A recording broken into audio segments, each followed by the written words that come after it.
guys, Nicole Blosnitz here. I'm going to do another video for you. I was just watching this video on YouTube, and this lady made so much sense to me. Like, I don't know why I watched it. I don't know. It just popped up as a video that might be of interest to me. And so, anyways, it was about a narcissist. 10 mind games of narcissists play. And I'm just sitting here listening, and I'm listening, and I'm listening, and I'm listening. I'm just like, oh my god, that's my sisters. Both of my sisters.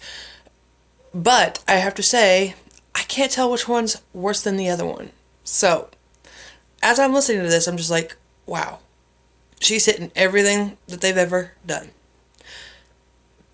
They never own their crap. They always expect me to own mine, but they don't want to own theirs. They do the same to, from what my older sister's kids told me. Like, like they would say something and she'd be like, oh, get over it. It's life. And a narcissist will do anything to detach from anything that they did wrong. And that's what this lady was saying on her video. And I'm just like, yes, that's them. Like my other sister, like she has it in her head. Okay, I'm gonna tell you guys the story once and for all, because I'm gonna put it all out there for you guys. I was like 21 years old. I think, yeah, I was 21. I had just had my second son. And anyways, long story short, she wanted me to come and have a girls' night out with her, so we went to the bars and had a girls' night out. Well, during that girls' night out, she must have stolen my stuff because she had stuff to pretend to be me. Because I got pulled over and I got arrested, and they told me that I had a warrant out for my arrest for Ames, Iowa. I was like, wait, I don't even drive in Ames, because when I was a teenager, I was driving in my foster mom's car and I wrecked. And me and my foster mom would always get in car accidents over there because, the ISU students are horrible drivers. They should all not have their license. But anyways, long story short, she stole my identity. She told the cop that she was me. So he wrote a ticket to me, but gave it to her. I'm thinking, how are you going to not know it's her and me, not me?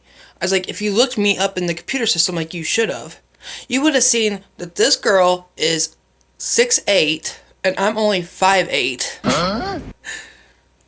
And we don't even look alike. We don't. I don't look like my sisters. I just don't. And I definitely have proof of it, but I'm not going to show you guys. But my sister that's only a year older than me, she looks like she's been through some hell and back, because let me tell you, that girl looks like she's been strung out. And then if you ask me about my older sister, I already know she was strung out because she makes that stuff known. But anyways, long story short, this girl has it in her head that I gave her permission to steal my identity that I didn't know nothing about. Huh? Until I got pulled over because my tags had expired by 1 day. That's how I learned and discovered she stole my identity. Not only that, but this girl got me put on house arrest, basically, until I could prove my innocence. And then I brought her butt to justice. I went to where she was staying, and they literally went up to the house, and this girl is so stupid. She's stupid. My older sister, not older, she's only a year older than me. That's the one that I talk on here that I call Kelly. Yeah, she's so stupid that when the cops knocked on the door, that stupid girl looked right through the windows like a dummy. And I said, she's right there. And then she was so even more stupid, she ran out the back door with like either a sheet or a shower curtain wrapped around her like a dummy. And it took like 6 or 12 cops to tackle her because she's like a friggin' 6'8" giant.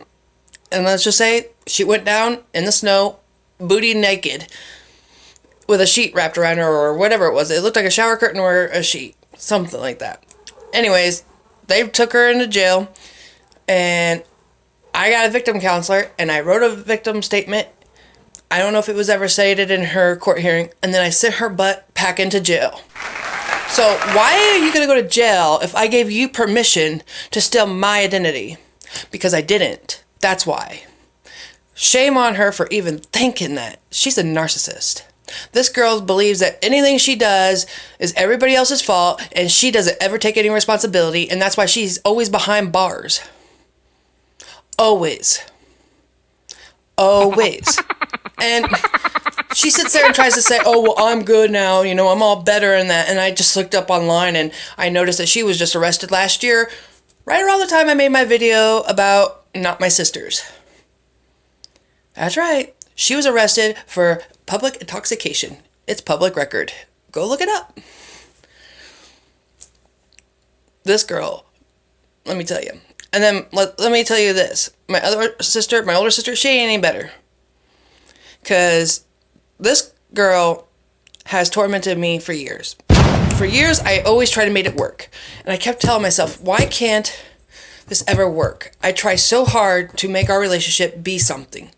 And every time I try, it's like she throws this at me. She throws that at me. And it's always about me. Like, I've done something wrong.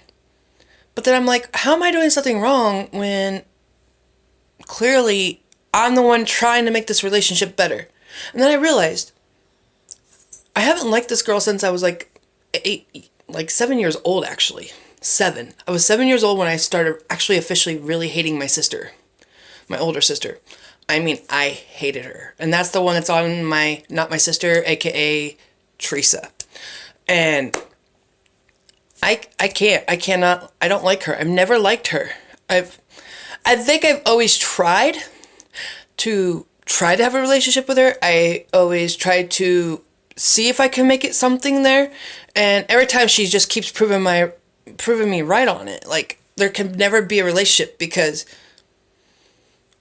she's always got to be right and you're always wrong, and she's always got to look good for the public and you have to look like shit. Excuse my English. And I'm one of those, like, can't we just be like family? Can't we just be like this? And then I learn, you know, I cannot ever, ever, ever have a relationship with these two girls. They can never be nothing to me anymore. I had to literally, because that's how bad this had gotten. Like, even after I turned 18, you know, I was like, I really need to try to make this work. You know, this is all the family I have left, and this is what my mom and dad would want to do. And that's what it played in my head for many, many years. I used that. I kept on saying, well, but then I realized that's what they were saying. Oh, well, mom and dad would be so disappointed in you because you didn't try to work with us and be a family. And it's like, wait a minute. But I have tried, and I've tried, and I've tried. How much trying can you do with someone that don't want to try back? Exactly. You don't. You have to eventually throw in the towel and walk away. And that's exactly what I did. Literally. I think it's like 12 years ago now. Almost 13 years. In November, it'll be 13 years I walked away from this girl. And from the other girl, it's been way longer. I was 18 when I walked away from her. Yeah. So 18 years old when I walked away from my sister Kelly, and I was 22 when I walked away from my older sister. I tried to make it work when I got out. I tried to see if we could be a family. I tried to make it work. I just can't. And then there was other family members, like, I just couldn't do it. I cannot be around any of my family. They are all friggin' toxic. And then I try to make it work with my nephews and nieces, and I just learn, you know, that's their mom. They're going to be on their mom's side. And I get it. That's fine. That's great. I understand. That's where I have to say, I love you, but goodbye. Snap the cord. Because I wasn't going back to being toxic. It took me a lot to come over the fact of not having family anymore. I literally had to go through, like, it was multiple deaths. And I had to tell myself it was okay to be upset. It was okay to be sad. It was okay to hurt. It was okay to feel this way because I was all these things. Even though I had already been pretty finished with him many times, but somehow I always went back to it. And I think my brother also played a role in that, because if it wasn't him always being in the middle of that, it wouldn't be where me trying all those times. I would have given up after the third, probably the second time actually, because like I gave my older sister over 10 times what she deserved, and my other sister, well, like I said, there was really not much of a relationship to begin with, so I tried to give her a chance, but I just like not. There was no interest there, especially after she stole my identity, and the crazy wackadoo had the gall when I confronted her, and I told her how I don't want to ever talk to you again. I can't believe you stole my identity. And she told me, well, if I had to do it again, I would do it again. She told me that on the phone, like when I was 21. Yeah, she told me that on the phone. If she had to do it again, she would. And then my older sister told me she was on my side about it and all that. And then I thought, oh, okay, well, great. Someone else understands where I'm coming from. You get it. No. She didn't understand. She was just trying to weasel a way in. And then, yeah, as soon as we weren't talking, she was all on her side. And I am so sick of her putting that out there that I gave her permission for my identity to her to use. I'd never gave her permission. I would never give her permission. I have never, ever liked who she is. And let's just be honest, me and her relationship was always a horrible relationship growing up. Even when we were kids, I could not stand her. My sister, Kelly. I felt like she was selfish, rude, nasty, narcissistic, I guess you could say. And I always thought like she always took advantage of my mom. And it was gross.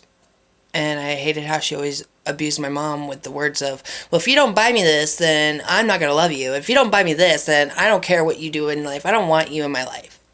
Those are the kind of things she is. And she hasn't changed in all of her years, because this girl hops from a relationship to another relationship, and all of her kids can tell you a story because all of her kids have different daddies. Yep. And I'm not going to scoop on any more of that because I don't care. The point is, these girls will never, ever, ever, ever, ever, ever, ever, ever have compassion for other people, because you have to actually care about other people other than yourself. And you could pretend to care, but it doesn't mean you really care. And when she came after my son that's got a disability, well, that just shows your true colors right there and then. You're sick. And you need help. But the point is she's already been in prison so many times, you'd think they would have helped her then. But no, they didn't. Nope. So, I don't know what else to say. I've been watching this video and I had to get it out there because, like, it's been boiling, like, a little bit. I was talking to my counselor about this, and even they agreed that these relationships are toxic and I should avoid them. Alright, well, I gotta go now, so I will see you guys later. Bye!